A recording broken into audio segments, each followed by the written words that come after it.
താമരശ്ശേരി ഷിബില വധക്കേസിൽ പ്രതി യാസറിനെ പോലീസ് കസ്റ്റഡിയിൽ വിട്ട് താമരശ്ശേരി കോടതി 27-ാം തീയതി 11 മണിവരെയാണ് കസ്റ്റഡി അനുവദിച്ചിരിക്കുന്നത്.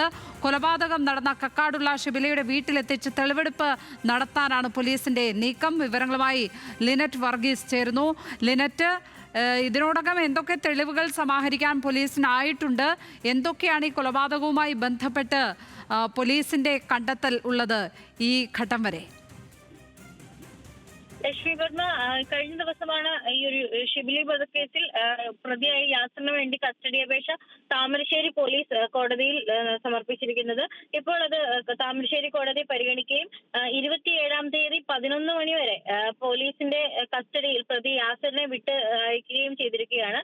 കൂടുതൽ ചോദ്യം ചെയ്യലും തെളിവെടുപ്പിനുമായിട്ടാണ് പ്രതിയായ യാസറിനെ പോലീസ് കസ്റ്റഡിയിൽ വിട്ടിരിക്കുന്നത്. ഈ കൊലപാതകം നടന്നിരിക്കുന്ന കക്കാടുള്ള ഷിബിലിയുടെ വീട്ടിൽ എത്തിച്ച് യാസറിനെ തെളിവെടുപ്പ് നടത്തും. അതിനുശേഷം മറ്റ് ചോദ്യം ചെയ്യലുകൾ ഒക്കെ തന്നെ നടത്തുമെന്നാണ് പോലീസിന്റെ ഭാഗത്തു നിന്ന് അറിയാൻ സാധിക്കുന്നത്. പ്രത്യേകിച്ച് ഈ ഒരു കേസിൽ ഈ കക്കാടുള്ള വീട്ടിൽ വെച്ചാണ് കൊലപാതകം നടത്തിയിരിക്കുന്നത്. ഷിബിലി മരണപ്പെട്ടു. അതിൽ ഷിബിലിയുടെ പിതാവിനും മാതാവിനും പരിക്കേറ്റ ഒരു സാഹചര്യം ഉണ്ടായിരുന്നു. അവരുടെ മൊഴിയും പോലീസ് ശേഖരിക്കും.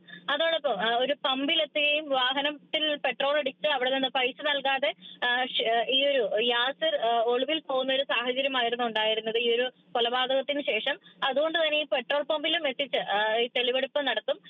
ഈ ഒരു കാറിൽ നിന്ന് ഈ കൊലപാതകത്തിന് ഉപയോഗിച്ചിരുന്ന കത്തി കണ്ടെത്തിയിരുന്നു. അതുകൊണ്ട് തന്നെ ഈ ഒരു കാറിന്റെയും കത്തിയുടെയും ഒക്കെ ഫോറൻസിക് പരിശോധനയും അതോടൊപ്പം ഈ യാസറിന്റെ മറ്റു പരിശോധനകളും ഒക്കെ തന്നെ ഇതിനു മുൻപ് തന്നെ പോലീസിന്റെ ഭാഗത്തു നിന്ന് നടത്തിയിരുന്നു. ഇനി ഇതിന്റെയൊക്കെ പരിശോധന ഫലം പുറത്തു വരേണ്ട ഒരു സാഹചര്യമുണ്ട്. അതോടൊപ്പം ഇപ്പോൾ കസ്റ്റഡിയിൽ വാങ്ങിയ യാസറിനെ വൈദ്യപരിശോധനയ്ക്ക് ശേഷം തെളിവെടുപ്പിനും മറ്റു ചോദ്യം ചെയ്യലിനുമായി പോലീസ് മറ്റൊരു സ്ഥലത്തേക്ക് മാറ്റും എന്നാണ് അറിയാൻ സാധിച്ചിരിക്കുന്നത്. ലക്ഷ്മി. ലിനറ്റ് വർഗീസ് കോഴിക്കോട് നിന്നും വിവരങ്ങൾ പങ്കുവച്ചത്.